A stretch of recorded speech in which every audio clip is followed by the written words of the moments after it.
प्रिय जिज्ञासुओं, नमस्कार। आपका स्वागत है डॉक्टर पवन शुक्ला एजुकेशनलिस्ट नामक यूट्यूब चैनल पर। आइए हम फिर बात करते हैं। गिनतारा की ही बात चल रही है कि गिनतारा यानी जो बेसिक गणित है उसको हम कैसे समझते हैं। उसके लिए हम अभी आपको प्रारंभिक गणित के बिल्कुल प्रारंभ में ले चल रहे हैं, जिसमें हम आपको एक पुस्तक जो चलती है उत्तर प्रदेश बेसिक शिक्षा परिषद द्वारा संचालित जो प्राथमिक विद्यालय होते हैं उसमें, जिसका नाम गिनतारा है, और उस गिनतारा में ये जो कक्षा 3 की पुस्तक है उसकी बात कर रहे हैं। उसमें हम आज एक अगले पाठ तक पहुंचते हैं जो 5वां पाठ है, जिसे बराबर बाँटो कहा गया है। तो बराबर बाँटो का मतलब क्या है, इसको तो आप समझ ही रहे होंगे। बराबर बाँटो का मतलब है कि भाग देना।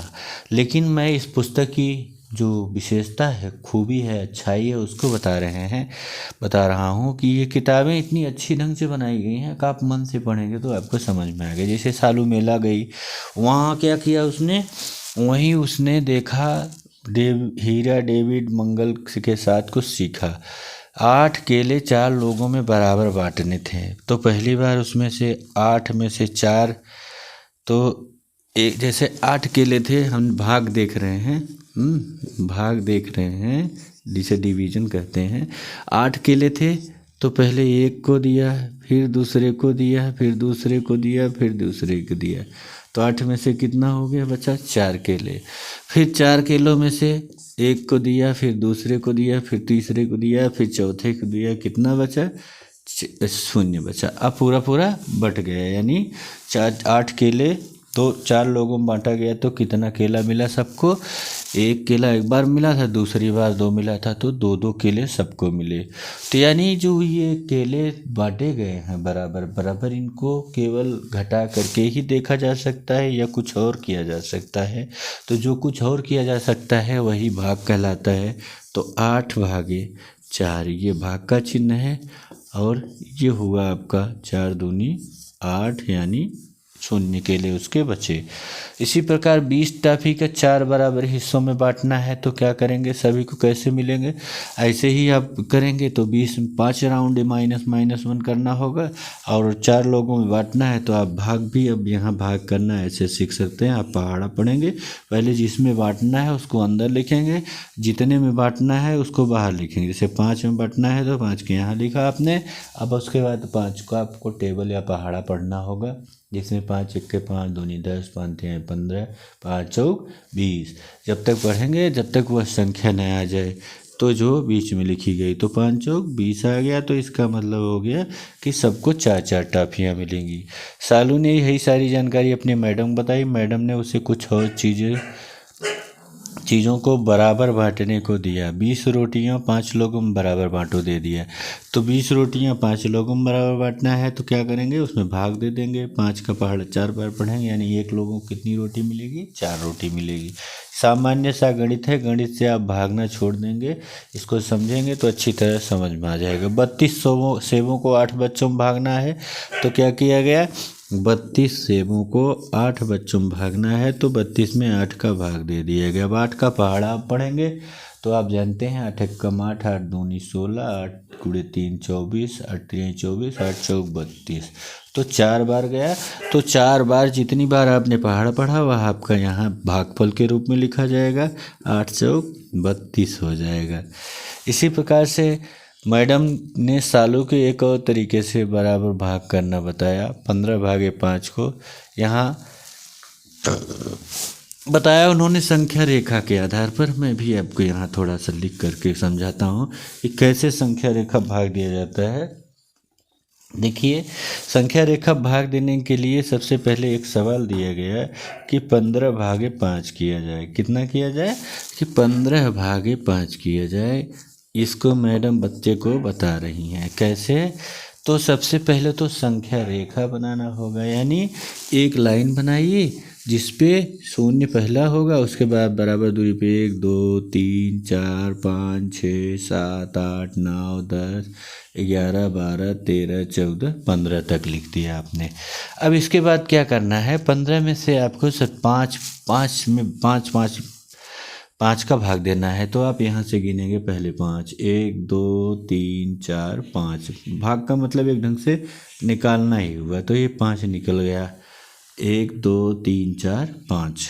अब इसमें से 10 बचा, इसमें से 5 निकालना, 1 2 3 4 5, तो यहाँ हो गया। दूसरी बार आपने 5 निकाल दिया, फिर 1 2 3 4 5, ज़्यादा गिन दिया क्या आपने? 1 2 3 4 5 6 7 8 9 10 11 12 13 14 15 है। तो 15 में से आप 5 निकाले तो 1 2 3 4 5 पे आया। फिर वहाँ से 5 निकाले तो 1 2 3 4 5 यहाँ आया। 5 बार हर बार 5 निकालेंगे तो 5 किया तो 5 पे आ गया। फिर 1 2 3 4 5, यहाँ से 5 निकाले तो यहाँ आ गया।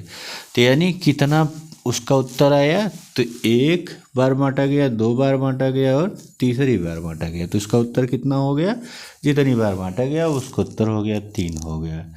ऐसा करके आप भी लगा सकते हैं। जैसे 16/4 एक उदाहरण दिया गया, इसको आप 4 करके 16 का निकालिएगा और देखिएगा, अभ्यास करिएगा। इसके बाद इसमें समझाया गया है कि मैडम ने 7 खिलौने कारें 3 बच्चों में बराबर बांटने को कहा। अब यहाँ थोड़ा सा आपको समझना होगा कि जो मैडम ने कहा कि 7 खिलौने हैं, यानी जो कार है खिलौने वाली, उन 7 को कितने लोगों में बांटना है? उन 7 को बांटना है 3 लोगों में। ठीक है, यानी कहने का मतलब इस तरह से ये भाग का चिन्ह होता है, 7/3 करना। इसको मैडम जी ने कहा कि आप लोग संख्या नंबर पर बताइए, संख्या रेखा पर। तो आप पहले क्या करेंगे? 7 तक बना देंगे। ये हो गया आपका 0 1 2 3 4 5 6 7। अब इसको 3 बार बांटना है, 7/3 करना है। तो 1 2 3 किया, एक बार यहाँ निकला, फिर 1 2 3 किया, यहाँ आया ना, 1 2 3 किया, यहाँ आ गया। अब बचा कितना? ये आपका 1 बच गया। यहाँ 2 बार आपने बांट दिया, 2 लोगों को 7 में से 3 कारें दे दी, लेकिन कितनी कार बच गई? 1 कार आपके सामने बच गई है। तो इसलिए 1 बच गया है। 7/3 करने पर आप इसको इस तरह से दिखा सकते हैं, 7/3 किया गया तो 3 का पहाड़ा आप 2 बार पढ़ेंगे, जितनी बार पढ़िए कि 7 से ज़्यादा ना हो। 3 1 के 3, 3 दूनी 6। फिर आपने 7 में से 6 घटाया, 1 आया, कितना बचा? 1 कार आपकी बच गई। ये जो होती है शेषफल कहलाती है। तो यहाँ आपको 2 बातें समझनी है। सबसे पहले तो जिसमें भाग दिया जाता है उसे क्या कहते हैं? उसे भाज्य कहते हैं। क्या कहते हैं? ये बात हमेशा याद रखिएगा, जिसमें भाग दिया जाता है उसे भाज्य कहते हैं, यानी डिविडेंड। अंग्रेजी में उसे कहते हैं डिविडेंड। ये डिविडेंड है। और जिससे भाग दिया जाता है वह क्या है? वह होता है आपका भाजक। भाजक यानी भाग करने वाला, इससे भाग दिया जा रहा है, यह है डिवीजर। डिवीजर, यह है आपका डिवीजर। और जो आपका रिजल्ट आता है भागफल कहलाता है, वो कोस। ये क्या है? ये 2 आपका भाग देने पर आया तो इसे क्या कहेंगे? इसे कहते हैं भागफल, यानी कोसेंट। अंग्रेजी में QUOTIENT, कोसेंट। इसको लिख लीजिएगा, कोसेंट कहते हैं। और उसके बाद जो आपका शेष बचा, ये एक जो भाग नहीं गया, जो भाग देने पर नंबर बचता है, उसे कहते हैं रिमाइंडर। वो रिमेन रह गया है, वो भाग उसका नहीं गया है, रिमाइंडर कहलाएगा, यानी शेष फल। वो शेष हो गया, उतना बच गया है बांटने के बाद। तो इस तरह से सामान्य भाषा में आपने एक भाग का जो संकल्प ना है उसको समझने का प्रयास किया है। तो अब यहाँ देखिए 15 अगस्त का दिन है। फिर उदाहरण, मैंने कहा ये किताब इतनी अच्छी है कि आप प्राइमरी किताबें खोज के पढ़िए, आपका गणित हमेशा के लिए अच्छा हो जाएगा। 15 अगस्त का दिन है, लड्डू बांटने की बारी आई। मैडम ने सालू को ही लड्डू बांटने का काम दिया। सभी को 4-4 लड्डू देने हैं। सालू ने सब बच्चों को 4-4 लड्डू दिए, खुद भी 4 लड्डू लिए। टोकरी में बच गए लड्डू 3। मैडम ने सालू से पूछा, अगर टोकरी में बांटने से पहले 95 लड्डू थे तो कक्षा में कितने छात्र थे। अब सवाल आया कि 95 लड्डू थे तो कितने छात्र बचे, इसको लगाना है। तो मैडम ने कहा कि बेटा जो 95 लड्डू टोकरी में थे और तुमने भाग दिया तो सबको 4-4 लड्डू दिया है, उसके बाद तुम्हारे पास 3 शेष बचे हैं, तो तुमने कितने लोगों को लड्डू दिया ये बता दो मुझे। तो क्या किया सालू ने किया कि 95 भागे 4 किया, क्योंकि यहाँ भागना, इसमें ये डिविडेंड है, इसमें भाज्य है, ये डिविजर है। अब इसका क्या निकालना है, इसका कोसेंट निकालना है और रिमाइंडर निकालना है। तो 4 का पहाड़ा पहले 2 अंक का जब हो जाएगा भाग में, तो आप यहाँ ध्यान देंगे सबसे पहले उसकी दहाई वाला अंक लेंगे। तो दहाई वाला अंक आप लेंगे तो 9 हुआ, 9 में आपको 4 का पहाड़ा पढ़ना है। तो 4 का पहाड़ा पढ़िए तो 4 दूनी 8 हो गया और 4 तिहाई 12 ज़्यादा हो जाएगा, तो इसलिए 4 दूनी 8 आप लिखेंगे। फिर 9 में से 8 घटाएंगे, 1 बचेगा। उसके बाद आप नीचे 15 ले आएंगे तो 5 ले आएंगे, 5 ले आएंगे तो 15 हो गया। अब 4 का पहाड़ा पढ़ेंगे, 15 से ज़्यादा ना हो, 4 एकम 4 दूनी 8, 4 तिहाई 12, 4 चौक 16। तो चौका पढ़ने पर 4 बार पढ़ने पर ये 16 हो जा रहा है, यानी 15 से ज़्यादा हो रहा है। तो हम क्या करेंगे, उसको 3 बार पढ़ेंगे, यानी 4 तिहाई 12। अब 5 में से 2 घटाया 3 आया, 1 में से 1 घटाया 0 आया। अब ये क्या हो गया, इसका रिमाइंडर हो गया, इसका शेष हो गया जितना वो लड्डू बच गया था। और कितने बच्चे थे, ये भागफल के रूप में आ गया, 23 बच्चे थे और कितना बांटा, 4-4 लड्डू बांटा। तो उत्तर आ गया आपका 23 लड्डू बचा और 3 बच्चों में लड्डू बांटा गया और 3 लड्डू शेष रह गया।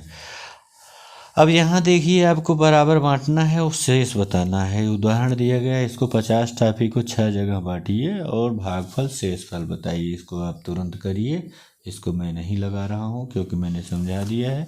इसके बाद फिर खिलौने की दुकान पर आप चलेंगे। सालू को दिवाली पर खिलौने की दुकान खोलनी है। वह खिलौना बनाने वाले के पास जा पहुँची। उसने तरह तरह कई खिलौने खरीदे। उसने खिलौने थैलों में इस तरह भरवाए, देखिए थालिका में खाली स्थानों को भरना है आपको। शेर, हाथी, घोड़ा, तोता, ये 4 प्रकार के खिलौने थे और खिलौनों की संख्या थी 107, 255, 172 और 132। अब उसने कहा कि शेर को जो है 3 थैलों में भर दीजिए। तो प्रत्येक थैले में खिलौनों की संख्या कितनी हो गई, 35, और कितने बचे, 2। अब उसके बाद हाथी को कहा कि 255 है, 9 थैलों में भरिए। तो 9 थैलों में 255 को भरना है, तो यहाँ आपको निकालना होगा प्रत्येक थैले में कितने खिलौने होंगे। तो इसके लिए आप क्या करेंगे, 255 में 9 का भाग दे करके यहाँ जो भागफल आएगा उसको लिखेंगे और जो शेष आएंगे यहाँ लिखेंगे। आप करेंगे, हम नहीं बता रहे हैं। 172 घोड़े थे, 7 थैले थे, 7 थैलों में बांटना है। तो क्या करेंगे, 172 में 7 का भाग दे देंगे, जितना आया प्रत्येक खिलौने में थैलों की संख्या आ जाएगी, जो शेष बचेगी यहाँ लिखेंगे। तोतों की संख्या 182 थी, 6 थैलों में बांटना है, तो यहाँ भाग दीजिएगा। उसके बाद जो बचे उसको यहाँ लिखिएगा। जैसे यहाँ उदाहरण दिया गया, पहले खाने में शेरों की संख्या 107 है तो थैलों की संख्या 3 है, तो भाग दिया। तो 3 का भाग देखिए यहाँ सही बताया है, थोड़ा सा एक मैं बता देता हूँ। 107 भागे 3 करना है ना। अब यहाँ थोड़ा सा भाग अलग हो रहा है, तो पहला अंक 3 का लिए तो इसमें भाग जाएगा नहीं। तो अब क्या करेंगे, उसके बगल वाला अंक लेंगे दाहिनी तरफ, तो 1 और 0 हो गया, यानी ये हो गया 10। अब क्या करना है, अब आपको 3 का पहाड़ा पढ़ना है कि जिससे 10 से अधिक ना आए, यानी 3 एकम 3, 3 दूनी 6, 3 तिक्का 9, 3 चौक 12। तो 3 चौक 12 हो जा रहा है, ज़्यादा हो रहा है, 3 तिक्का 9 आप पढ़े तो कितना बचा, 10 में से 9 घटाया आपने तो 1 बचा। और फिर यहाँ 7 था, इसको 7 यहाँ उतार ले आए उसके बगल। अब आप फिर 3 का पहाड़ा पढ़ेंगे, 17 से ज़्यादा ना हो, 3 एकम 3 दूनी 6, 3 तिक्का 9, 3 चौक 12, 3 पचे 15, 3 छक 18। 18 ज़्यादा हो रहा है तो 3 पचे 15 यहाँ पढ़े, तो बचा कितना, 2 घटा दिया आपने, 5 7 में 5 गए 2, 1 x कट गया। तो इसको 35 थैलों की संख्या, प्रत्येक थैले में कितने खिलौने हो गए, 35 हो गए और 2 उसके शेष हो गए। इसी प्रकार इसको लगाना है आपको आगे। अब ये बताया गया है, आओ शून्य से भाग करके देखें। शून्य से भाग करने का मतलब होता है, याद रखिएगा, किसी संख्या में शून्य से भाग देंगे तो उसको अब हल नहीं किया जा सकता है, क्योंकि वो अनंत होता है। शून्य अनंत होता है, उसका चिन्ह आप आगे देखेंगे, इस तरह का चिन्ह अनंत होता है, क्योंकि शून्य को इतनी बार करेंगे तो वो संख्या के बराबर हो सकता है। तो इसका हल नहीं किया जा सकता है। 10 से भाग करेंगे तो 10 से भाग करने का मतलब है कि उसकी शून्य शून्य कट जाएगा। 10 जैसे 20 भागे 10 किया तो 10 दूनी 20 आ जाएगा। फिलहाल आप पहाड़े पर पढ़ के देखिए। यहाँ देखिए, जहाँ सैकड़ा संख्या 534 में 10 से भाग देने पर 5 सैकड़े बदल गए, 5 दहाइयों से, 3 बदल गई 3 इकाइयों से और 4 शेष बच गई। तो इस तरह से 534 वाला भाग आ जाएगा। इसके बाद आप कितना सीखे हैं इसको करिएगा। एक उदाहरण हम और जैसे यहाँ आपको बहुत अच्छी चीज़ें बताई गई हैं, इसको ध्यान से आप अच्छी तरह देख लीजिए कि जिस संख्या में हम भाग देते हैं उसे भाज्य कहा जाता है। जिस संख्या में भाग देते हैं उसे हम भाज्य कहते हैं, और जिस संख्या से भाग दिया जाता है उसे भाजक कहते हैं। भाग देने पर जो परिणाम प्राप्त होता है उसे भागफल कहते हैं, और जो शेष बचा रह जाता है उसे शेषफल कहते हैं। हाँ, किसी संख्या में शून्य से भाग अपरिभाषित है, यानी भाग नहीं हो सकता है। किसी संख्या में 10 से भाग देने पर सैकड़े दहाइयों में, दहाइयाँ इकाइयों में और इकाइयाँ शेषफल में बदल जाती हैं। इस तरह से ये सवाल आपके सामने दिए गए हैं, तो इसको आप लगाइएगा। जो बातें आपको न समझ में आए बता करके मुझे पूछिएगा। इधर का अभ्यास आपको दिखाई दे रहा होगा, ध्यान से देख लीजिए। और इसके बाद इधर के भी जो सवाल दिए गए हैं इनको भी देख लीजिए कि कितना आपने सीखा है। इसको भी ध्यान से समझ लीजिए, जिससे कि आपको कोई समस्या ना हो। इसके बाद हम अगले चैप्टर की बात करेंगे। तब तक आप देखिए, समझिए, चैनल लाइक शेयर सब्सक्राइब करिए, लोगों तक पहुंचाइए। धन्यवाद, नमस्कार।